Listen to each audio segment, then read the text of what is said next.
Doc, sabi ng kapitbahay ko, inumin ko daw tong gamot na to.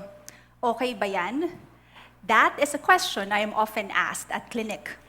But recently, I am also asked, Doc, nabasa ko sa Facebook, magaling daw tong gamot na to. Is that true? Good afternoon. I am Dr. Isip, but on Facebook, I am called Doc Bru. Opo, Dr. Bruha. I trained in endocrinology at the Philippine General Hospital under mentors so strict they were called witches. So years later, as a blogger, I called myself the endocrine witch. What's an endocrinologist? An endocrinologist is an internist, doktor ng lamang loob, specializing in thyroid, diabetes, adrenal, and pituitary disorders, and other hormonal disorders. Can you guess what's a popular Google search term that leads to my blog? Anong tingin niyo? Langgam sa panty. Seriously, ants in your pants. Langgam sa panty equals diabetes. What is the most feared complication of this disease? Infection, gangrene, leading to amputation. Aling Lita had an ingrown toenail, and she asked a manicurista to go after it. The next day, her big toe is red and swollen. What does she do? She buys amoxicillin capsules. No, she doesn't take them. She opens the capsule and sprinkles the powder on her toe. Long story short, she loses that toe. If Aling Lita had known that toenails should be cut straight across, or that sprinkled antibiotic powder is unlikely to work, do you think it could have saved her toe? Why did she not see a doctor immediately? You may argue that it is a question of economics, but also it is an issue of health literacy, or the capacity to obtain, process, and understand basic health information and services needed to make appropriate health decisions. Sayang, when people do not get the information they need, they do not get the care they need, or worse, they get care that they don't need. Kainis, diba? Christmas 2012 flashback. During my break, Grumpy Cat has hijacked my Facebook feed. I marveled at how quickly this cat became an internet sensation. Light bulb moment. Can health photos with health messages, go viral? I asked myself. So I opened a Facebook page called The Endocrine Witch and started posting photos like this. Yep, that's how much sugar there is in regular soda. How many have you had today? Do you itch down there? Maybe you need to be screened for diabetes. And of course, foot care for people with diabetes. After 100 photos and more than 2,000 likes, I decided to stop. Friends were sharing my photos, comments were encouraging, someone jokingly threatened to unfriend me over that soda photo, but did anyone really stop drinking soda? Did anyone really get screened for diabetes? Did I save someone's toe this time? I didn't know. What do shares and likes actually mean? Are these just vanity metrics? Pampakilig kay Doc Bru? I shared the same dilemma when I went to Paris last June and talked at the Doctors 2.0 NU conference. And I discovered that there were others struggling to measure health outcomes as I did. But many more encouraged me to continue with what I was doing. At this time, Mark Zuckerberg had already released or launched internet.org, which made Facebook freely available to more Filipinos. So I took that as a sign to resume, to begin anew. One rainy day in July, I decided to do something different. I stopped calling myself the endocrine witch and transformed into Doc Bru. I also invited people to ask questions about endocrinology on my Facebook page. Carefully, I posted a disclaimer. The information on this page is for the general public and is not a personalized recommendation. This information is not meant to replace a consultation with your doctor. Reading the information on this page does not in any way make you the patient of Doc Bru. So what happened next? I also decided to write short explanatory essays in Filipino as a Facebook post to accompany the photos. I also tried making some hugot lines like this one, trying to explain the dire serious consequences of not taking your medication as prescribed. One day in August, Doc Willie Ong of Salamat Doc shared this post on polycystic ovary syndrome, and that quickly became viral, reaching 3.4 million people. I woke up the next morning to thousands of comments on my Facebook wall. Viral pala, ha?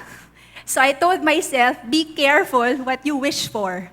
As a mother, a wife, a doctor, and a professor, I struggled with committing time to answering everyone's questions and comments, thousands of them.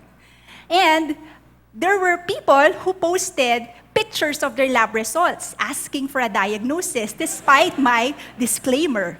Someone took a selfie, pointed to a lump on the neck, and said, "Doc, goiter ba to?" So, when does a request for information become a consultation? I thought it would be clear, but it wasn't. For example, "Doc, ang fasting blood sugar ko po ay 150. Diabetes po ba yon?" To make a diagnosis, a doctor has to take a history, do a physical exam, and interpret the lab results, which I can't do on Facebook. But if I didn't say anything and 150 is actually high, what might happen to that patient? So I said, I have a previous blog post explaining what is normal blood sugar. Please read that and consult a doctor. Was that the correct course of action? I don't know. There was no Facebook when I was in med school.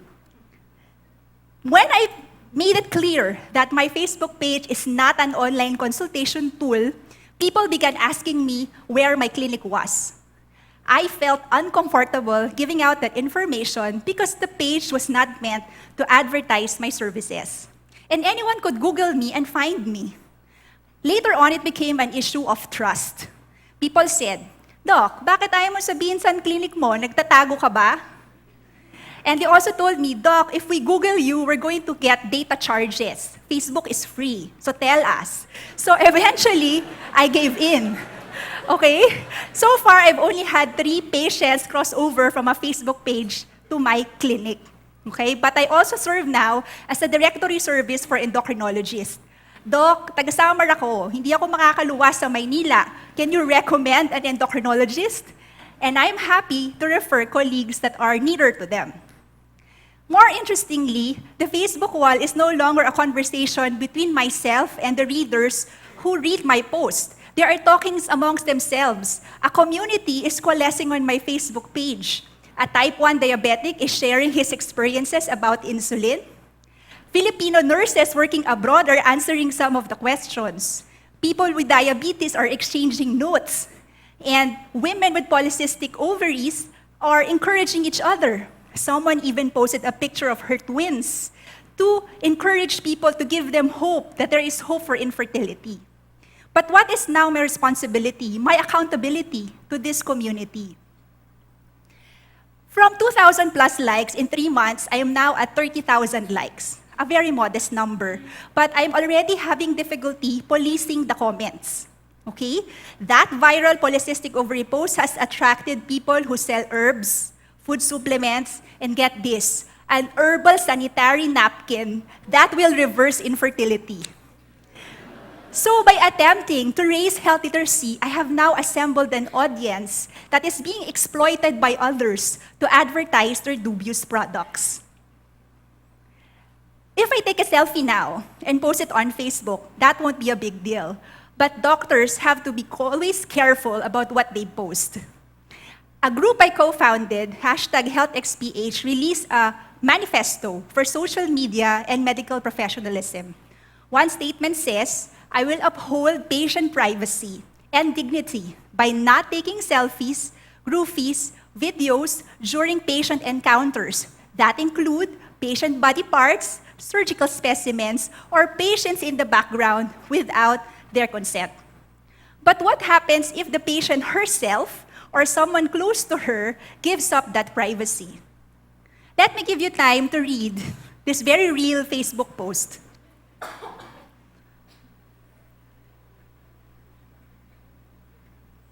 May napansin po ako sa loob ng V niya na parang matigas na bilog. So, I didn't know what to do. If you were his girlfriend, how would you react? In the original post, you can see the name and the picture of the person who posted. So I decided to delete the post. What about medical errors? Patients tell their stories on my Facebook page to give context to the questions they're going to ask. So what do I do if I detect a wrong medicine prescribed, a lab test inappropriately ordered? Do I tell the patient? Should I find out who the doctor is? Some of the patients even complain about their doctors or express disappointment over the care that they receive. What should I do about that? How should I respond? So yes, there are issues in social media and patient care, but I think that doctors can no longer ignore social media and the role it can play in healthcare. And I think research has to be done to determine what health outcomes can accrue when we actually empower patients on social media. I do not have the time nor the inclination to build a social media empire as Doc Bru, but I continue to do so just to figure out what are the rules of engagement for patients and doctors on Facebook. I think that doctors should be able to evaluate online health information and refer what is valid. And in my clinic, I call that an internet prescription. But there's really not much health information online in Filipino. And that is why, as Doc Bru, that is what I am trying to provide: patient education and support in Filipino. #para sa bayan. Ako po si Doc Bru. Magandang hapon.